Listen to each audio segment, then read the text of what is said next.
There is a moment quiet, invisible to the cameras, when a family stops pretending everything is fine. No shouting, no slammed doors, just silence so heavy it fills every room in every palace. A father sitting across from a son he hasn't held in years. Two brothers who grew up sharing the same grief, the same mother, the same blood, now living on opposite sides of an ocean, and more painfully, opposite sides of a choice that cannot be undone. For years, the British royal family has done what it does best. It has smiled for photographs. It has waved from balconies. It has stood in formation at ceremonies and services and state events, wearing its unity like a uniform. But beneath all of that, beneath the pomp and the protocol, beneath the polished press releases and the carefully managed silences, something has been quietly breaking apart. And in the summer of 2026, it finally broke open. This is not a story about crowns or titles. This is a story about a father who is running out of time and knows it. A king who chose his son over his institution. An older brother who watched that choice being made and felt something harden inside of him that may never soften again. And a woman, a princess, an aunt, a soldier in her own right, who tried to hold the broken pieces together with her bare hands, only to discover that some things cannot be held. This is the story of what really happened when the royal family left itself divided. To understand what tore the British royal family apart in the summer of 2026, you have to go back, not just a few months, not just a few years, but all the way back to the beginning of a fracture that nobody wanted to admit was real. It started quietly, the way most devastating things do. When Prince Harry and Meghan Markle stepped back from their roles as senior working royals in January 2020, the official statement from the palace was measured, careful, institutional. It spoke of transition and of mutual understanding, of new arrangements being worked out in a thoughtful and dignified manner. But behind the language of diplomacy, something else was happening. Something that could not be spoken out loud in official communiques. A son had looked at the institution his family had built over centuries and decided it was not worth the cost of his happiness, his wife's safety, his future children's peace of mind. And his older brother, the one who was born to inherit all of it, had taken that decision personally. That was the first crack, hairline thin, barely visible, but it was there. In the years that followed, the crack spread. Harry and Meghan gave their interview to Oprah Winfrey in 2021, and the world watched as a duchess described feeling suicidal and unsupported within palace walls. They released their Netflix documentary in 2022, which pulled back the curtain on family dynamics that the palace had always kept firmly out of public view. Then came the memoir Spare in 2023, a book that named names. That described physical altercations. That reached into the private memory of a family already straining under enormous pressure and turned those memories into published fact, available to anyone in the world willing to buy a copy. For Prince William, each of these disclosures landed like a fresh wound. He had grown up in the same household as Harry. He had lost the same mother at the same devastating age. He had learned the same lessons about silence and duty and the price that royal life extracts from the people living inside it. But William had chosen to stay. He had chosen the institution. He had accepted the weight of the crown that would one day be placed on his head, and he had decided, consciously, privately, that the bargain was worth making. Harry had decided differently, and then Harry had told the world why. By the time 2025 arrived, the two brothers had not spoken in years. Not a text message, not a phone call, not a private letter passed through the hands of a trusted aide. Royal watchers and insiders described the silence between them as total and almost impenetrable. One person close to both men told People magazine that the relationship was simply broken, that it was hard to see a path back to any kind of normalcy, let alone warmth. And yet, even inside that silence, something was shifting, just not between the brothers. It was shifting between Harry and his father. King Charles III, who had been diagnosed with cancer and whose treatment was ongoing and private, was a man increasingly aware of his own mortality. He had watched his family splinter. He had watched the name of his dynasty dragged through international headlines for years. He had, for a long time, kept a formal distance from his younger son, partly out of loyalty to William, partly out of institutional instinct, and partly because the revelations in Spare had struck him personally in ways that were difficult to process. But time has a way of rearranging priorities. In September 2025, Harry traveled to London. He walked into Clarence's house, and for the first time in 19 months he sat across from his father in the same room. The meeting lasted 54 minutes. Harry brought a framed photograph, not of himself, not of Meghan, but almost certainly of their children, Archie and Lilibet, the grandchildren that Charles had barely been able to see. Sources present in the building described the meeting as emotional, as warm, as something that neither man had expected to feel so immediately necessary. Harry later pushed back publicly against any narrative that described the reunion as cold or awkward. He called such characterizations false. His tone was not defensive but firm, the tone of a man who had sat in that room and experienced something real, and did not want it misrepresented by people who had not been there. The 54-minute tea became the most talked-about meeting in royal circles that year, and it quietly launched something that the palace had not seen in a long time: genuine, back-channel communication between Harry's representatives and the king's inner circle. Senior aides from both sides met privately in London, in what sources described as an olive branch, a cautious, deliberate first step toward normalizing contact between a son and his father after years of painful silence. Nobody was pretending this was a full reconciliation. Nobody was announcing that the rift was healed, but something had moved. Something that had been frozen for a very long time had begun, tentatively, cautiously, to thaw. The problem was that this thaw had not happened in isolation, and the people watching from the sidelines were not all watching with the same emotions. Prince William had observed every one of these developments with growing unease. The sources close to him, speaking to various royal correspondents throughout late 2025 and into 2026, were consistent in their characterization of his feelings. He was not enraged. He was not acting out. He was doing what William almost always does. He was being controlled, measured, and entirely clear about where he stood. And where he stood was this: trust, once broken the way Harry had broken it, could not simply be rebuilt over a cup of tea at Clarence's house. William had watched his brother appear on television multiple times to describe intimate family moments. He had read accounts of private arguments, private grief, and private conversations in a published memoir available on the shelves of bookstores around the world. He had seen his wife, a woman fighting her own very private battle with illness, dragged into public controversies she had nothing to do with. And he had been asked again and again by journalists, by courtiers, by well-meaning intermediaries, whether he was ready to forgive. His answer repeatedly, and through those close to him, was the same. He was not ready. He might never be ready. And he did not believe that his father welcoming Harry back into the fold should translate automatically into him doing the same. One senior royal commentator described William's position with brutal clarity. The Prince of Wales had taken on an increasingly central leadership role in the monarchy. He was not simply a future king waiting in the wings. He was already, in many practical ways, the functioning face of the crown, appearing at state events, managing charitable work, representing Britain abroad. He understood the monarchy as an institution with rules, and chief among those rules was the expectation that members of the family did not weaponize private information for public consumption. Harry had broken that rule, spectacularly, repeatedly, and in William's view, the breaking of that rule had consequences that a private 54-minute meeting with their father could not erase. This was the landscape in early 2026, a king slowly rebuilding a relationship with his younger son, a future king firmly refusing to do the same. And somewhere in between them, behind the scenes of all these carefully managed silences and strategic absences, a third figure had been quietly trying to find a way through. Princess Anne, the Princess Royal, the hardest-working member of the royal family by virtually every measure, the woman who had once reportedly told Harry directly what she thought of how he was handling things, had watched all of this unfold from a position of characteristic pragmatism. Anne did not do drama, she did not give interviews, she did not signal her positions through anonymous sources or strategic leaks to sympathetic journalists.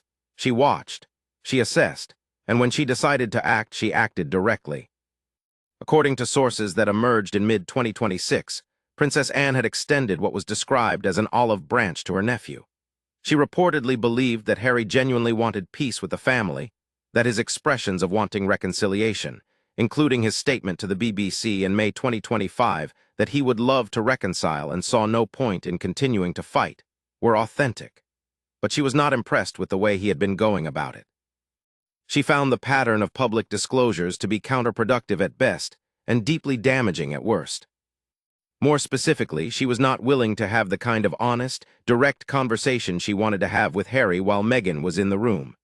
This was not, sources were careful to note, a personal attack on the Duchess of Sussex. It was rather Anne being Anne, a woman who had spent her entire life cutting through the noise to get to the essential point of any given situation. She wanted to speak freely. She wanted to say the things that needed to be said without worrying about how they would be received, filtered, or later recounted. And she felt that a private, one-on-one conversation with her nephew was the only format in which that was possible.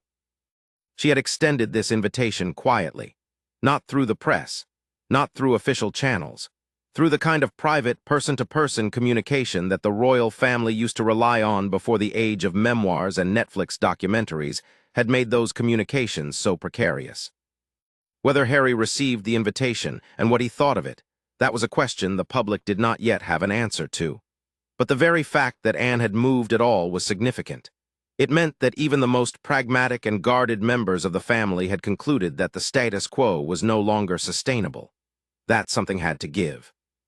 That the silence between the brothers, now measured in years rather than months, was becoming a problem that would outlast all of them if nobody did anything about it.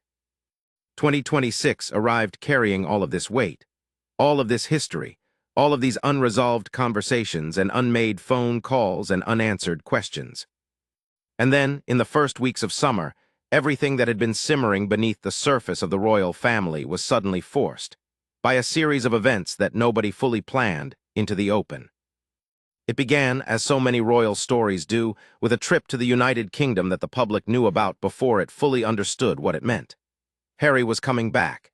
He was coming back for the Invictus Games, for charity engagements, for events connected to the countdown to the Birmingham 2027 Games. He was coming back as a private citizen doing public good work. And every royal watcher in Britain, every newspaper editor, every palace insider and court correspondent held their breath and asked the same question at once. Would the brothers finally meet? The question was not idle curiosity. It was the most significant unresolved storyline in the modern British monarchy. Because if the two brothers who had once been inseparable, who had once walked side by side behind their mother's coffin while the world watched and wept, could not find a way back to each other, what did that say about the family at the center of an entire nation's identity? What did it say about the institution that had survived centuries of war and scandal and change, but could not seem to survive the anger of two men who had once shared a bedroom in Kensington Palace? The answer, when it came, said more than anyone was prepared for. On the morning of July 1, 2026, London woke up to a peculiar kind of collective awareness. It was the date that would have been Princess Diana's 65th birthday. A date that the British public had not forgotten, and that the royal family could not have ignored even if it had tried. The air around the palace carried a kind of weight, not melancholy exactly, but something adjacent to it. The weight of things that were not said, of people who were not in the room, of a woman who had shaped the two men at the center of this story and who could no longer do anything to help them find each other again. That same evening, King Charles gathered his senior royals for a private dinner at the Palace of Holyrood House in Edinburgh.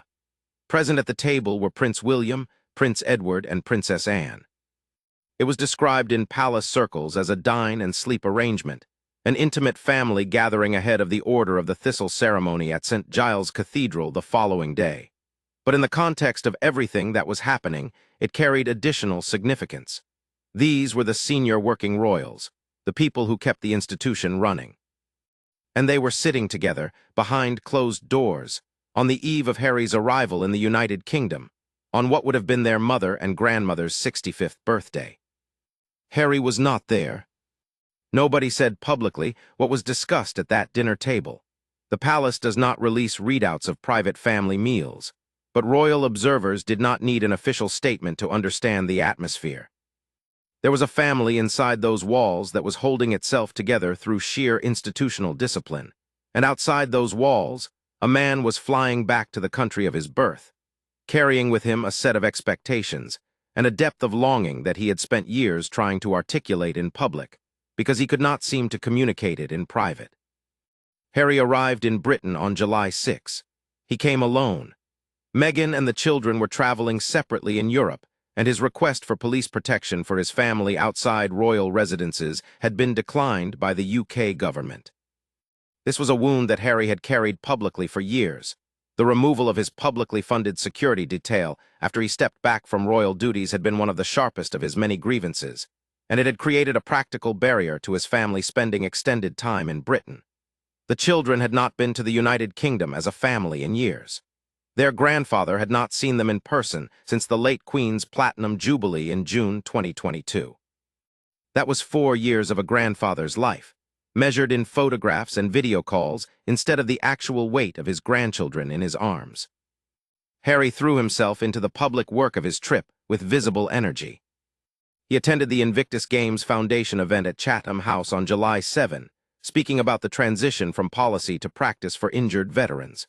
He visited the Birmingham Children's Hospital on July 9. He was photographed at the National Exhibition Center in Birmingham, looking relaxed, engaged, purposeful, the version of Prince Harry that his advocates most want the world to see.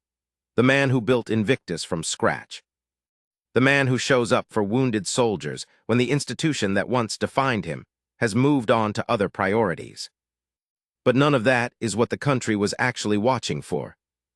The country was watching to see whether the brothers would be in the same room, whether years of silence would end in some private corridor of some historic building, whether some quiet miracle of human reconciliation would write itself into the story of a family that the British public had followed, mourned, admired, and argued about for generations. The answer came not in a dramatic announcement, but in a conspicuous absence. On July 10, 2026, King Charles III and Queen Camilla welcomed Prince Harry, Meghan Markle, 7-year-old Prince Archie, and 5-year-old Princess Lilibet to Highgrove House, the King's private country estate in Gloucestershire. Buckingham Palace issued a confirmation. The reunion was real. After 4 years, the King held his grandchildren in person. After years of strained distance, a father and a son sat together in a house surrounded by the garden that Charles had spent decades cultivating. A garden that, in its patient, deliberate, slow-growing way, was perhaps the most fitting metaphor for what the King was trying to do with his family. It was an extraordinary moment. By any measure of human feeling, it was a moment of genuine tenderness. A grandfather and his grandchildren, a king and his son, a family trying, however imperfectly, to close a gap that had grown so wide it had begun to feel permanent. But Prince William was not there. He was at Guards Polo Club in Windsor, participating in the DMI Royal Charity Polo Cup. Kate was beside him, present and visible and supportive. They were photographed together, composed and united, 100 miles and an entire emotional universe away from Highgrove. The symbolism was not subtle. Royal correspondents, analysts, and commentators across Britain noted it immediately. The Sunday Times royal editor wrote plainly that William would not like the King's olive branch to the Sussexes. Not one bit. A royal expert speaking to Fox News Digital was more direct. William, she said, remained adamant that Harry was not to be trusted. Others reached for more personal language. An insider told People magazine simply that the relationship between the brothers was broken. And then the source said something that stopped people mid-read. They said they had expected it to ease a little by now, that they thought time would do something. But that there had been no movement, especially on William's side. What made this moment so striking was not just the physical absence, but what William's absence communicated about the internal architecture of the royal family in 2026. Because King Charles had not made this decision lightly or impulsively. He was a man who thought carefully, who understood protocol and precedent, who had been managing the relationship between his 2 sons and his own relationship with Harry, with the full awareness of what each move would cost him institutionally and personally. He had chosen to welcome Harry. He had chosen to let his grandchildren into his home. He had chosen, at the level of his deepest fatherly instincts, to prioritize the son who had left over the son who had stayed. And Prince William had watched him make that choice. Reports that emerged in the days following the Highgrove reunion were careful and measured but unmistakable in their substance. William, sources said, understood why his father had wanted the reunion. He did not publicly condemn it. He did not create a scene. He was not, to all outward appearances, in open conflict with the King over the matter. But he was reportedly not thrilled. And more than that, He had made clear through the people around him that the king's decision to reconcile with Harry would not, in any way, obligate him to do the same. This was the overrule that the title of this story references, not a shouted command, not a formal decree, nothing so dramatic or so easily narrated as a palace confrontation. It was the quieter, harder, more durable kind of overrule, the kind that is expressed through an empty chair, a polo match in Windsor, 100 miles of deliberate distance on a summer afternoon. William had, in effect, declined to be moved by his father's compassion. He had chosen his own calculus over the king's, and in doing so, he had sent a message to everyone watching. The future of the monarchy would be shaped by his rules, not by Harry's desire for reconciliation, and not even by his father's wish for a unified family. It was a position rooted in something real and something deep. The betrayals that Harry's book described, the physical altercation William denied, the intimate family moments turned into published narrative, the revelations that had landed like hammer blows on people who had no ability to respond in kind. These were not things that William had processed and moved past. They were things he was still living with. A royal source told the Daily Mail that William rarely spoke of Harry anymore in royal circles, but that the feelings of betrayal from his brother's departure and his subsequent very public explanations for that departure were still raw, still present, still shaping every decision William made about how much distance to maintain. There was also a forward-looking dimension to William's position that went beyond personal hurt. He was the future king. He was already in many functional respects operating as the face of the monarchy, and he was aware, acutely, professionally aware, that any move toward Harry carried institutional risk. Not just the risk that Harry would say something damaging in a future interview, but the risk that a partial, grudging reconciliation, one that felt forced and was publicly visible as forced, would do more damage to the monarchy's credibility than the continued silence. A half-hearted embrace photographed at a family event, and then quietly walked back, would be worse than no embrace at all. So William waited. And in his waiting, he exercised the most powerful form of authority available to a future king. The authority to set the terms under which the institution would move forward, regardless of what his father had decided, regardless of what Harry hoped, regardless of what the watching world wanted to see. And then there was Anne. Princess Anne had spent most of 2026 doing what Princess Anne always does, working, representing the crown at home and abroad, attending functions, delivering speeches, shaking hands, cutting ribbons. She had been in South Korea. She was heading to Thailand. She carried out more public engagements than almost any other senior royal, and she did it without complaint and without fanfare, because that was simply what the job required, and she had never believed in doing the job at less than full intensity. But in the weeks surrounding Harry's July visit, Anne had become central to the conversation in a way that was unusual even for a figure as visible as she was. Because her position on the Harry situation, on the reconciliation, on the estrangement, on what needed to happen, had become one of the most discussed and analyzed aspects of the entire family drama. The picture that emerged from sources was nuanced but consistent. Anne, unlike William, did not appear to have entirely closed the door on the possibility of some form of renewed relationship with Harry. She was not warm toward what he had done, the book, the interviews, the public airing of family wounds. She had told him, reportedly, exactly what she thought of his approach, in the direct, unadorned manner that had defined her for her entire public life. But she also appeared to believe that somewhere beneath all the noise, beneath the Netflix cameras and the opera interviews and the memoir that had set palace teeth on edge, there was still the nephew she had known since birth. She wanted to speak to that person, without handlers, without cameras, without the architecture of a public narrative being constructed around every sentence. She wanted Harry alone. The reports of her olive branch, her quiet invitation to a private conversation, one that explicitly did not include Meghan, had emerged through sources speaking to outlets including the Examiner. They described Anne as someone who believed Harry genuinely wanted peace, but felt he was going about it in a way that made peace harder, not easier to achieve. She was not angry. She was not cold. She was, in the most Anne-like of ways, simply trying to solve a problem that she believed was solvable, if only the right conversation could happen in the right conditions.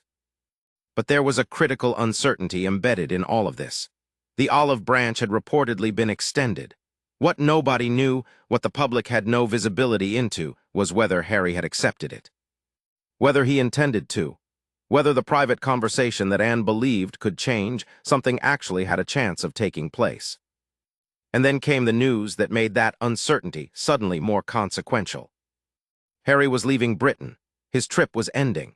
He had done his charity work and visited his children's hospital and stood at the Invictus podium and shaken hands and given speeches, and in the most important and invisible way, reunited with his father in a garden in Gloucestershire. He was going back to California, back to Meghan and the children and the life they had built across the ocean. And the question of whether Anne's olive branch had been received, whether it would bear fruit, whether it had any hope of changing the trajectory of a family that seemed to be moving in only one direction, that question was traveling with him, unanswered, across the Atlantic. The hope that Anne had held out was real, but hope in this family had a way of not being enough. There is a particular kind of grief that comes from watching something fall apart slowly, not in a single dramatic moment, not in a crash, not in a fire, but in the quiet, incremental way that families sometimes dissolve. A missed phone call that becomes a missed birthday, a birthday that becomes a missed year, a year that becomes a silence so long it starts to feel like the natural state of things. And then one day you look up, and you realize that the distance between you and someone you once knew better than anyone in the world has become so large that you are not sure you remember how to cross it. That is the grief at the center of the story of William and Harry in 2026. It is not a story about villains. The instinct, natural, almost unavoidable, is to sort this into a morality tale, to decide who was right and who was wrong, who hurt whom first, who owed the apology, who failed to offer it. But the more carefully you look at what actually happened between these two brothers, the more you understand that the truth is considerably more complicated than any of those framings can accommodate.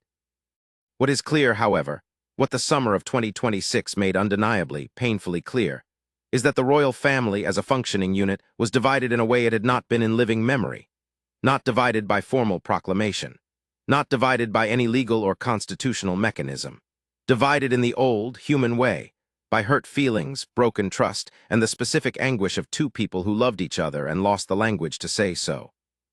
After Harry's UK trip ended, the dust began to settle, and as it settled, the shape of what had happened became clearer. King Charles had met with Harry. He had opened his home.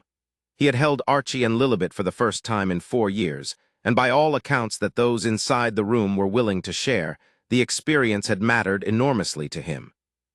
He was a grandfather who had missed years of his grandchildren's lives, and he had finally gotten some of those hours back. For a man dealing with a serious illness, managing the extraordinary demands of kingship, and navigating a family situation that had no precedent in modern royal history, this was not a small thing. It was, in the most personal sense, a kind of rescue. But the aftermath of the Highgrove reunion revealed something troubling beneath the warmth of that single afternoon. Because William's response to his father's decision, the polo match in Windsor, the coordinated absence, the reports filtering out through palace sources about his unhappiness, had created a new fault line inside the royal family. Not just between the brothers, but now, in a subtler and perhaps more consequential way, between Charles and William. Sources had been saying for months that tensions between William and Charles over the Harry situation were one of the central points of friction within the palace. A source speaking to Radar Online had noted explicitly that the king had taken a long time to ease his stance toward Harry, but that he had ultimately come to share what was described as Princess Kate's view, that life is too short to hold grudges. That despite everything that had happened, Harry was still his son. That there was no reason for Harry to be completely excluded from the family. William did not share that view. And the gap between his father's position and his own was not something that could be papered over with a communiqué or smoothed away with a palace spokesperson's careful language. It was a real, substantive disagreement between two men who both believed, deeply and sincerely, that they were right. Charles believed in the possibility of repair. He had seen enough of life, enough of loss, enough of regret, enough of the irreversible weight of things left unsaid, to understand that some bridges needed to be maintained regardless of the cost. His cancer diagnosis had, by multiple accounts, accelerated his sense of urgency around family. He did not have infinite time. He knew this. And he did not want to spend whatever time remained in a state of permanent estrangement from a son he still loved. William believed in something different. He believed in accountability, in the idea that trust, once broken in the specific and very public way that Harry had broken it, had to be rebuilt through actions, not through proximity. He was not asking for an apology. He was not, as far as anyone could see, laying out a set of conditions that could be met and checked off. He had simply arrived at a position, quiet, firm, and immovable, that Harry had not yet done what was necessary to earn the kind of trust that a genuine reconciliation would require. And so the family moved in two directions at once. Charles moving toward Harry with deliberate, gentle steps, a tea, a Highgrove reunion, aides meeting in London, channels of communication being quietly reopened. William moving parallel to that effort but not toward it, appearing at his own engagements, maintaining his own schedule, drawing his own line in the private language of absence and silence that the royal family has always used to communicate the things it cannot say out loud. Meanwhile, the question of Anne's olive branch continued to float, unanswered in the space between what the family wanted and what it was able to achieve. Anne had tried. This was the understanding, pieced together through reports and sources, of where things stood by mid-July 2026. She had reached out. She had signaled, in her direct and private way, that she was willing to have a conversation. The kind of conversation that might not fix everything, but might at least establish a shared understanding of what the problems actually were, stripped of the cameras and the press releases and the competing narratives. But the circumstances of Harry's visit had conspired against the kind of meeting Anne had in mind. He had been in and out of the country in under 2 weeks. His schedule was dense with public commitments. His security situation remained complicated and emotionally charged. And then the Highgrove reunion, wonderful as it was in its way, had occurred without Anne present, without William present, without any of the wider family engagement that might have opened additional doors. Harry left Britain with more than he had arrived with. He had seen his father. He had watched Archie and Lilibet run across the grounds of Highgrove. He had participated in Invictus events, visited sick children, done the work that had always been most authentically his. But he left without his brother.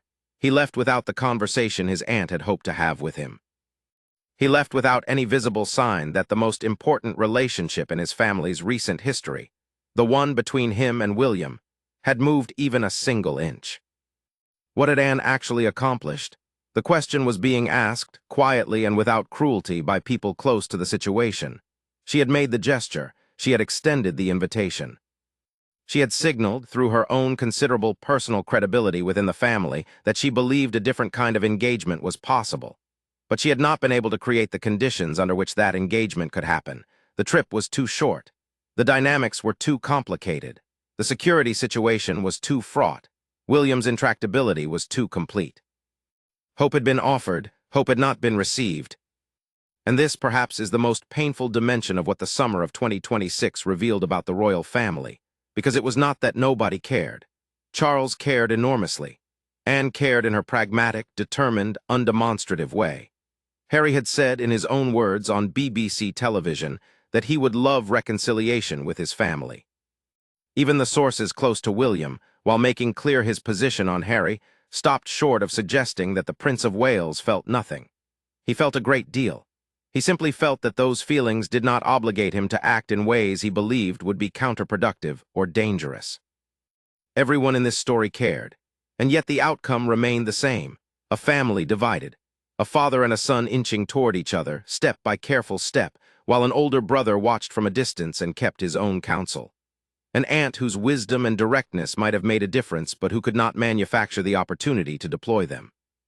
And two men, heirs to the longest-running royal family in the modern world, sons of the most photographed woman in history, who were still, after everything, unable to be in the same room together. The royal commentators had their analysis. Royal biographer Robert Jobson was among the clearest voices. William, he told Newsweek, was unlikely to follow his father's example. The idea of Harry returning to any kind of royal role, even a partial, unofficial one, was, in Jobson's assessment, simply not on the table. The arrangement that had briefly been floated back in 2020, a so-called half-in, half-out arrangement that would have allowed Harry and Meghan to perform some royal duties while pursuing their independent projects, had been rejected by Queen Elizabeth II.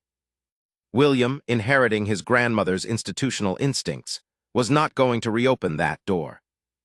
Other observers pointed toward something looming on the horizon that threatened to make everything worse. Harry was reportedly developing a Netflix tribute to Princess Diana, tied to the 30th anniversary of her death in August 2027. Meghan was said to be involved, and William, who believed any major public tribute to his mother should fall under the authority of the crown, given Diana's status as a serving princess at the time of her death, was reportedly furious about it. Sources described it as having caused a great deal of anger within his circle. He saw it as yet another example of his brother monetizing the family's private grief for commercial and professional purposes. The anniversary was still more than a year away, but the anger it was already generating told you something important about the distance between the brothers. This was not simply a personal feud that some private dinner and some honest conversations might resolve.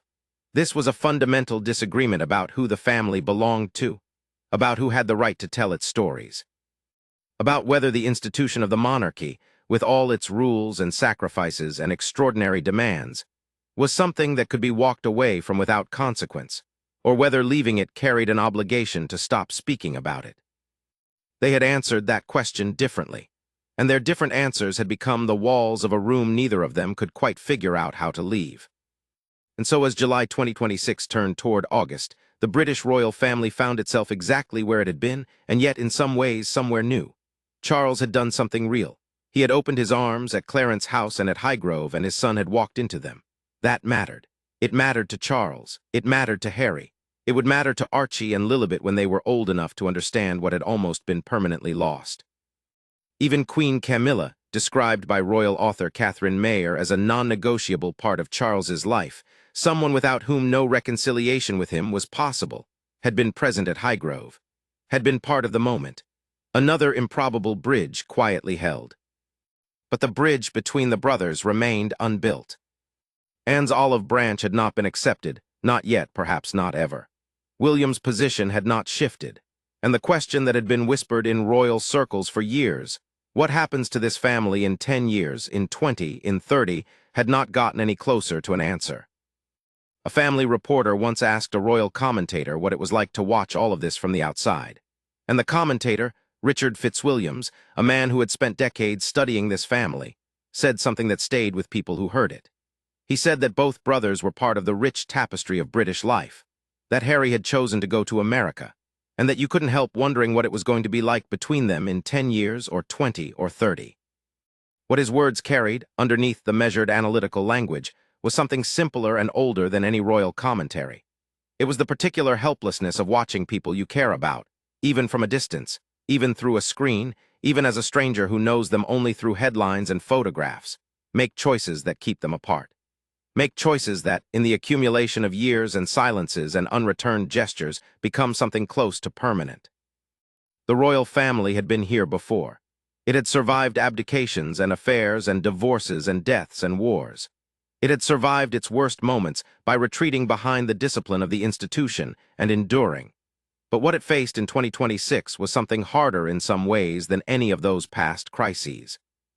Because this was not a crisis you could endure your way through. You could not simply stand at attention until it passed. This one required something the institution had never been particularly good at: feeling, choosing vulnerability over protocol, choosing the person over the position. Charles had made that choice. Anne had tried to make it available, and William had, for now, declined. Two brothers, one family, an ocean of silence between them. And somewhere in all of that, the memory of a woman with a warm smile and a camera-ready wave and two small boys at her side, watching from wherever the dead watch from, still hoping that the sons who walked behind her coffin might one day find their way back to each other. Whether they will, that part of the story is still being written.